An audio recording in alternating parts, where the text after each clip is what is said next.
coklat di PD Jaya sangat bagus. Iya, iya. Nah, makanya kita tidak mengekspor bijinya, tapi kita untuk memproduksi sampai dengan makanannya. Karena kalau jual mentahnya itu harganya jatuh banget kan, dan kasihan petani kita ya. Jadi mending langsung jadiin produk jadi. Itu kita buat tepung coklat. Yang untuk dibawa keluar tepung, bukan tepung coklat. Aku baru dengar tepung coklat, itu gimana tuh?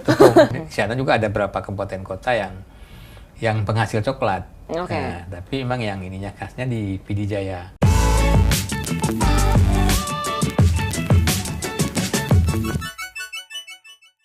Halo sahabat Kompas.com, ketemu lagi sama aku Mutiara Berta di program Nusaraya. Nah, hari ini kita bakal berkenalan dengan Kabupaten PD Jaya bersama narasumber yang udah kece banget nih ya, nyamperin ke Jakarta. Ada Bapak Said Mulyadi. Halo Bapak, apa kabar? Kabar baik. Oke, ini Bapak akrab dipanggil Walid ya? Kebetulan nama saya Said Mulyadi, tapi akrab panggilan ininya Walid. Oh, Walid itu apa sih Pak? Walid sebenarnya ayah.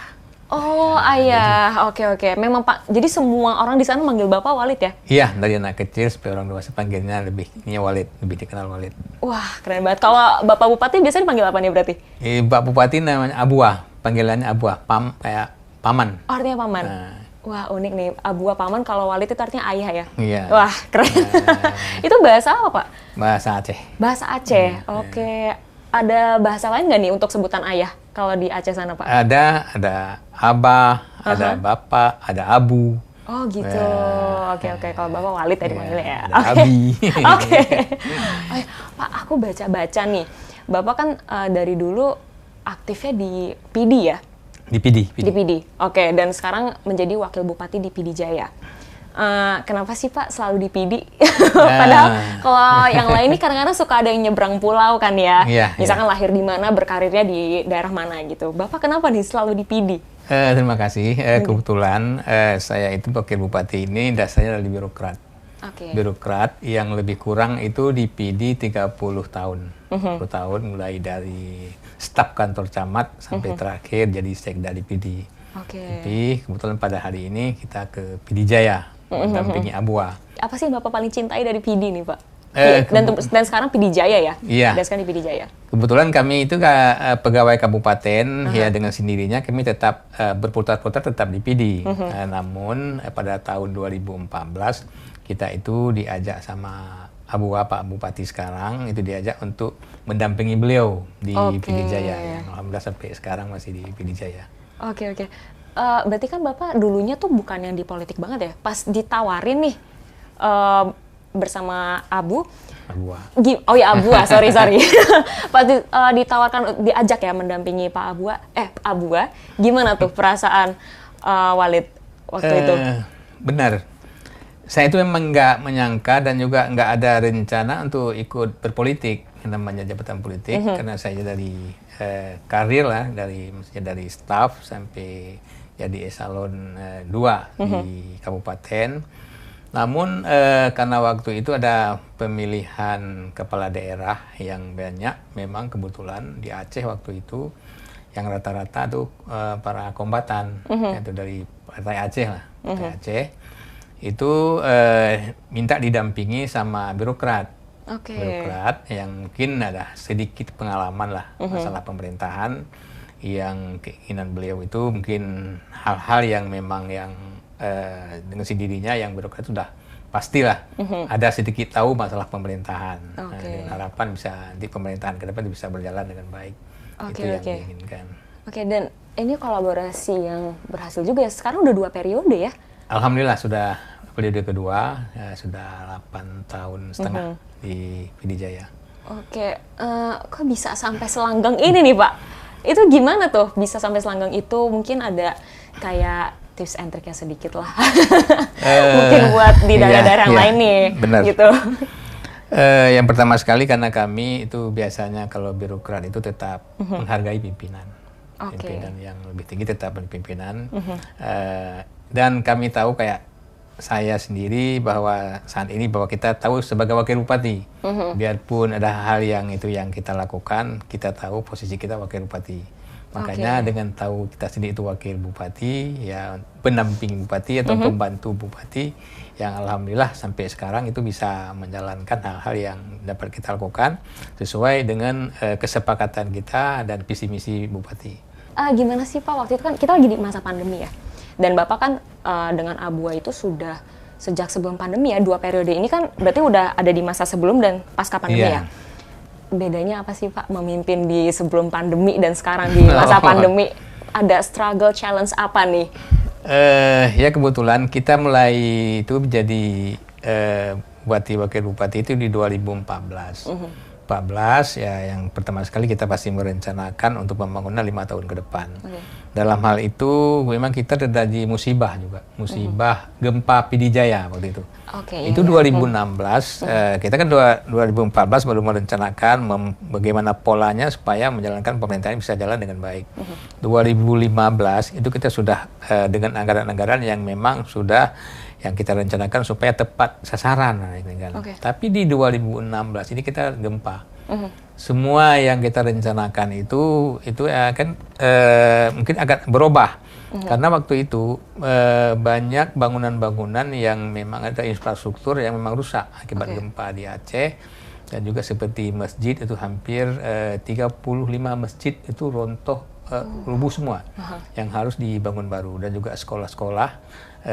Dan juga misalnya rumah sakit, dan juga infrastruktur lainnya seperti jalan, jembatan, dan juga rumah penduduk. Yang waktu itu hampir 7.000 rumah penduduk itu yang memang rusak akibat gempa bumi lah.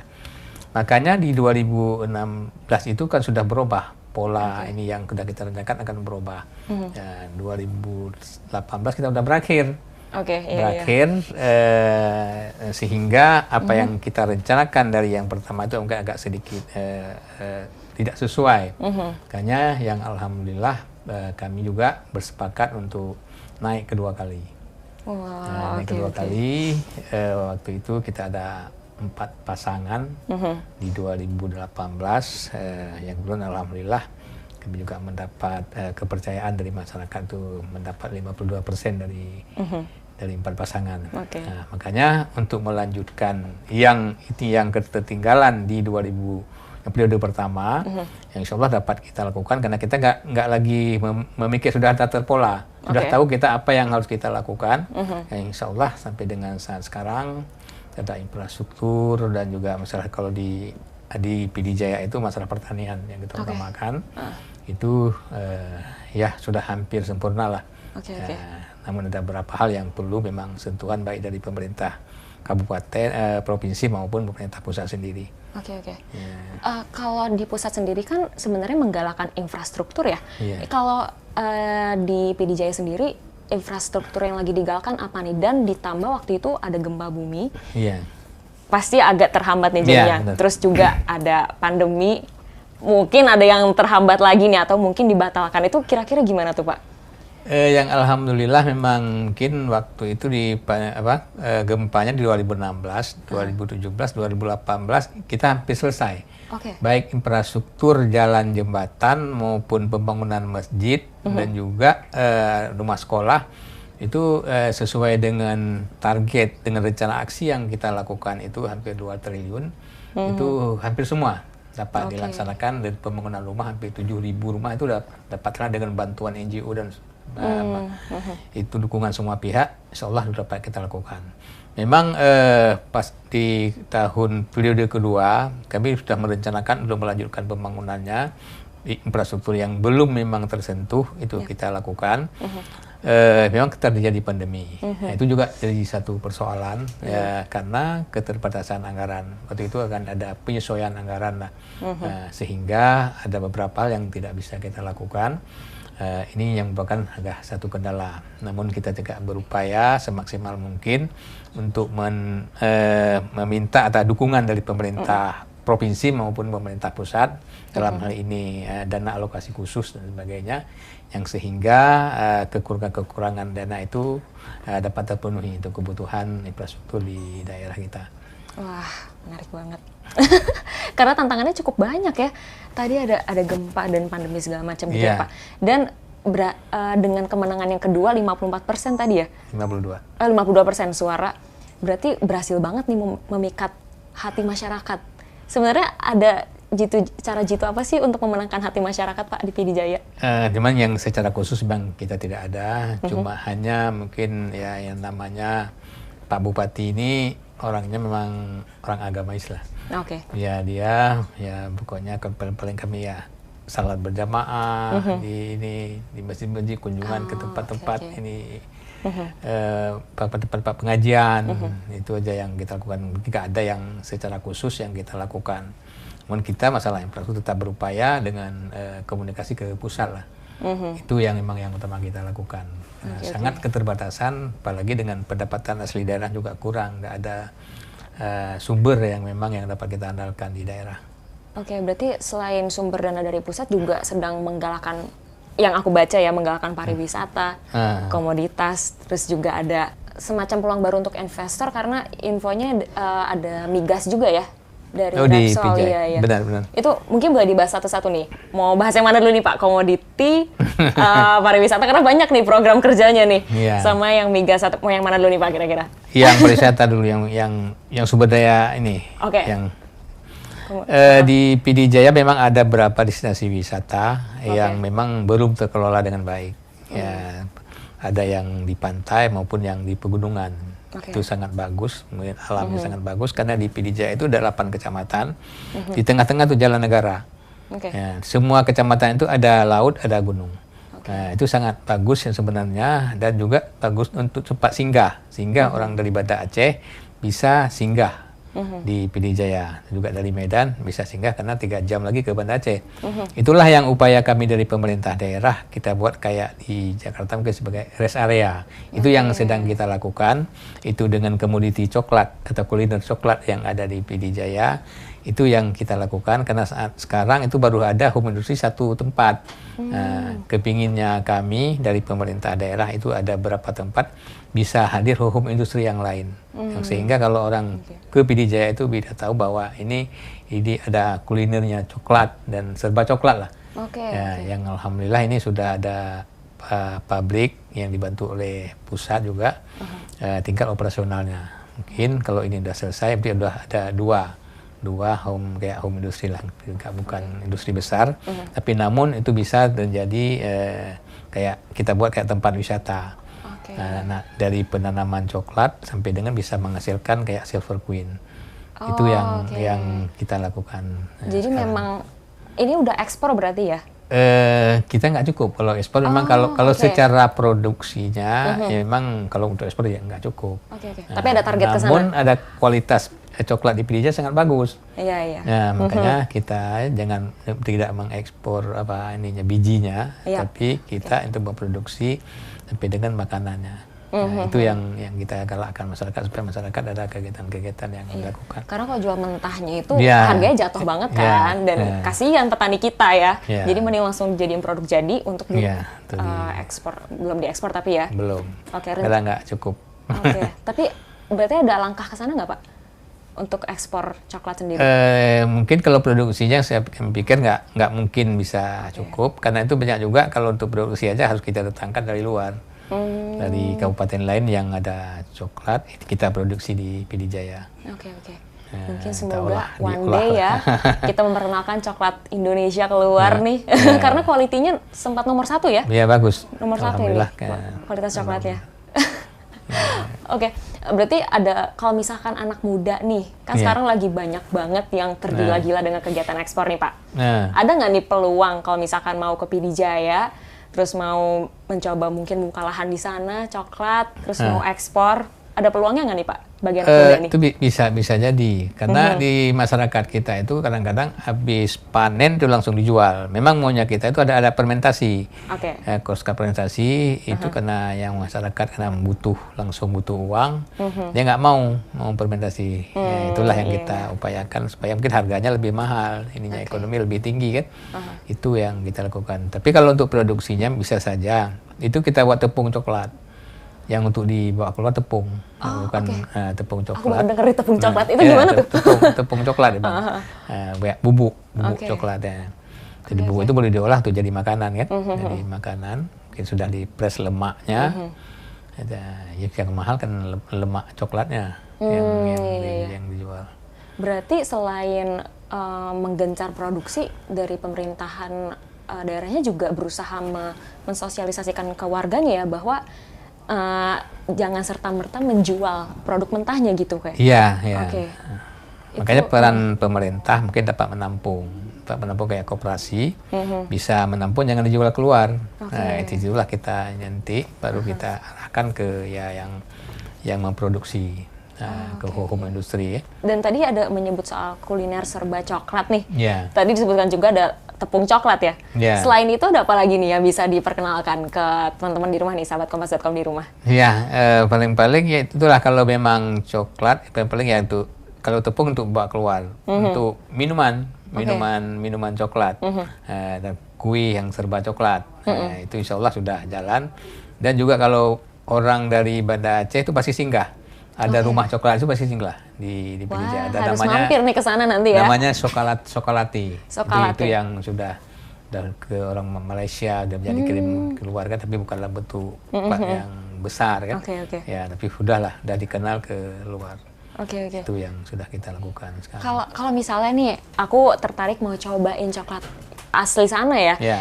Dari pemerintah sendiri ada mengakomodir itu dalam sebuah website mungkin atau apa yang bisa kita akses nih untuk membeli produk-produk coklat dari Pidijaya. Ada nggak nih Pak? Ada, Sokalati ininya.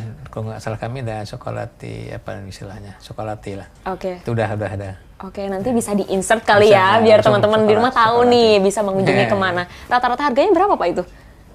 Kalau tepung kita lagi berapa sekarang? Kalau biji coklatnya sekitar 24 ya.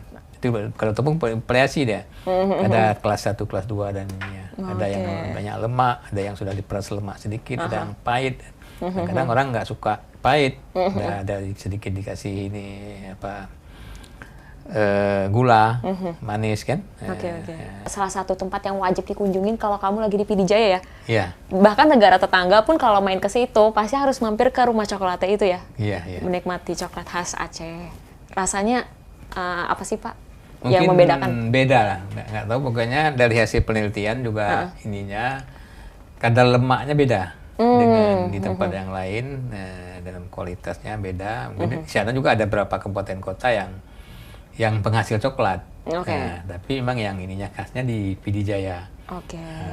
Dan yang ada salah satu rumah coklat cuma di Pidijaya. Yang sudah memproduksi jadi kayak seperti Silver Queen. Itu makanya setiap yang lewat itu pasti singgah. Dibawa nggak nih Pak coklatnya? Mungkin mau dibagi-bagi ke sahabat Kompas.com juga. Oke Pak, kita sekarang beralih ke wisata nih ya. Kan tadi Bapak ada sempat mention kalau wisatanya mungkin kurang dikorek nih untuk dijual gitu misalnya. Kalau dari Bapak sendiri, dari Walid dan Abuah, strategi sekarang gimana nih untuk meningkatkan pariwisata di Pidijaya? Di Pidijaya memang ada beberapa tempat yang sangat bagus untuk pariwisata. Di Pantai Kutang, ada di Manohara, ada juga yang tempat-tempat yang wisata religi. Itu belum dikelola dengan baik, juga secara infrastrukturnya juga belum lengkap. Tapi alhamdulillah ya ada satu tempat di Tringgading, di tempat wisata Islami. Coba kita begini, mungkin kita nggak bisa terlalu ini memfokus ini kategori pariwisata, karena di sana itu banyak terikannya dengan syariat Islam. Itu yang agak sedikit ini nggak bisa, mungkin beda dengan di Jawa yang langsung bisa kita kembangkan. Itu sangat dibatasi, baik dengan waktu kunjungannya, itu mesti dari sampai jam 6 harus kosongkan, harus dikosongkan.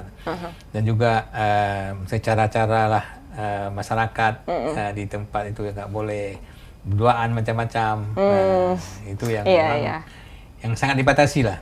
Tapi biarpun demikian, kita tetap itu melakukan hal-hal yang untuk ininya masyarakat di tempat wisata, baik di wisata yang di pinggir pantai maupun yang di pegunungan. Itu karena suasana alamnya sangat bagus.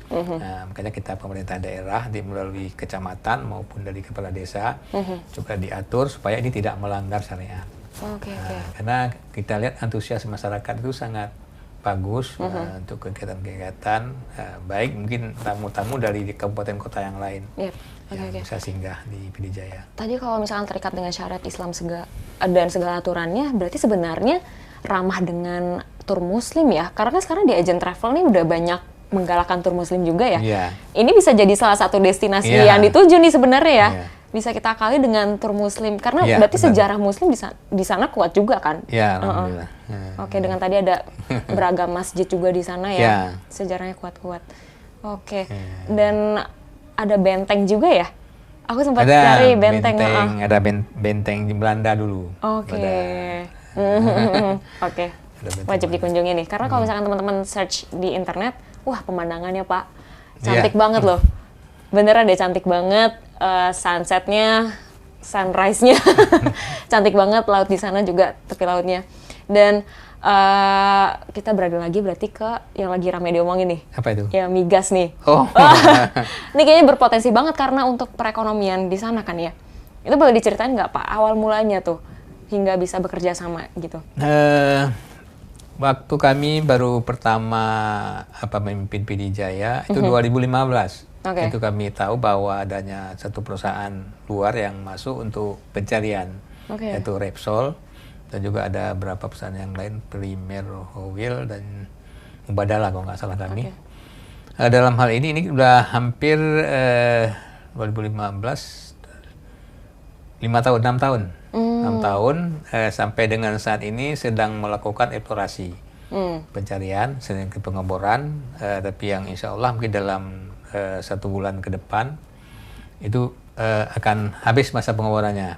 Disitulah kita mau lihat apakah memang itu dilanjutkan ke eksploitasi atau memang balik kanan.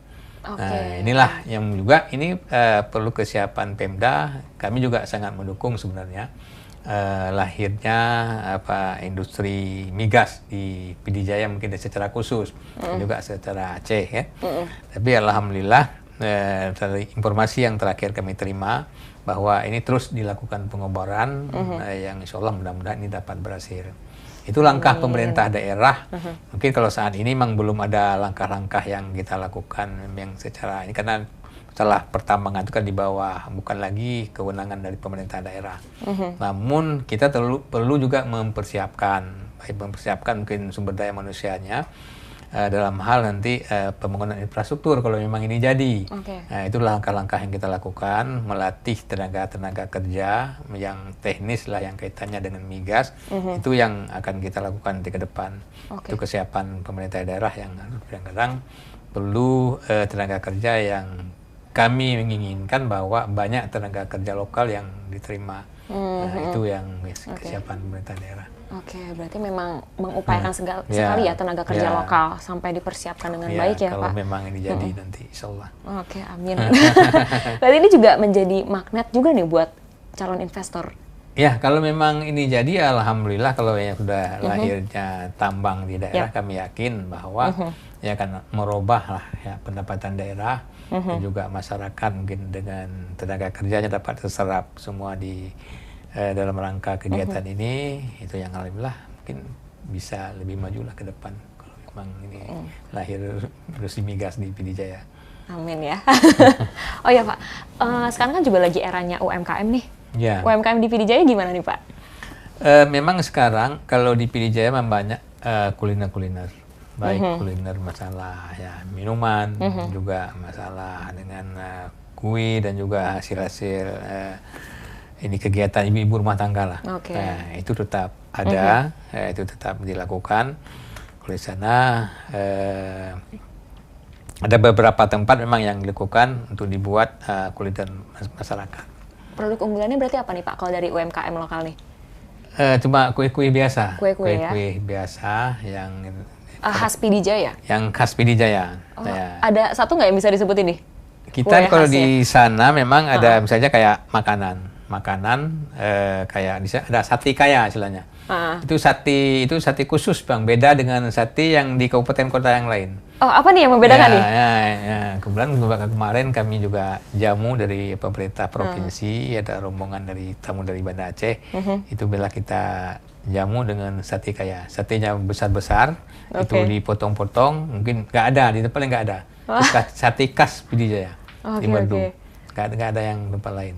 Ya, dengan orang bilang bahwa itu adalah khas khusus Pidijaya. Dan satu lagi adalah ada nasi biryani.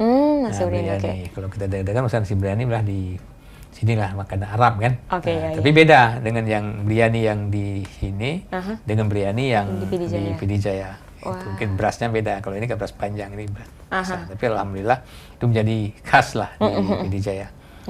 Ini kalau Kompas.com main ke sana wajib ya teman-teman wajib nyobain ya. Oke Pak, harapan kedepannya nih untuk Pidijaya dari Walid dan juga mungkin dari Abua kalau mau disampaikan. Harapan kami bahwa dengan sisa waktu kami hanya 1,5 tahun lagi. Ada beberapa hal yang memang belum kami bisa lakukan dengan sesempurna mungkin, yang memang secara khusus di bidang pertanian. Memang pertanian di Pidijaya ini dengan luas lahan lebih kurang 8.000 hektar lebih. Ada irigasi teknis yang sudah kita lakukan sekitar 6.000 ini, dan juga dengan kursi yang lining-lining istilahnya itu ada 60%. Ini yang sangat kami harapkan, bahwa ada hadirnya embung, bendungan. Ada lahir bendungan yang merupakan ini kewenangan pusat. Nah, kalau memang hadir itu bendungan di Pidijaya, itu bendungan Luk Pineng, itu yang sudah kita lakukan, perencanaan sudah kita lakukan, sudah kita arahkan ke pusat. Sinilah kami mohon dukungan dari pemerintah pusat sendiri. Kalau ini hadir, itu bisa mengairi ada 5 kecamatan. 5 kecamatan itu yang sangat membutuhkan air. Karena Pidijaya ini adalah surplus pangan. Surplus pangan terutama rata-rata produksi dia di atas rata-rata nasional maupun di atas rata-rata provinsi. Itu produksi beras di Pidijaya. Makanya ada kiat-kiat kami yang kami lakukan sehingga produksinya lebih bagus. Terutama masalah pengairan dan juga infrastruktur lainnya. Mantap. Semoga Pidijaya lebih maju lagi ya di tahun-tahun ke depannya. Dengan perbekalan yang sudah disiapkan oleh Abua dan Walid ya untuk ke depannya. Oke, sahabat Kompas.com, kita sudah berkenalan dengan Kabupaten Pidijaya tadi bersama Walid. Terima kasih Walid yang sudah menyediakan waktu mampir jauh-jauh dari sana ke sini. Mungkin boleh saya bye-bye dulu nih ke sahabat Kompas.com di rumah. Mau dadah-dadah dulu? Ya, Assalamualaikum warahmatullahi wabarakatuh para sahabat Kompas.com. Terima kasih pada sore ini kita sudah bisa bergabung di sini. Terima kasih banyak waktunya sahabat Kompas.com, juga terima kasih sudah bergabung di sini dan berkenalan dengan Kabupaten Pidijaya. Salam Nusa Raya, semangat Bhinneka Indonesia Raya. Bye-bye.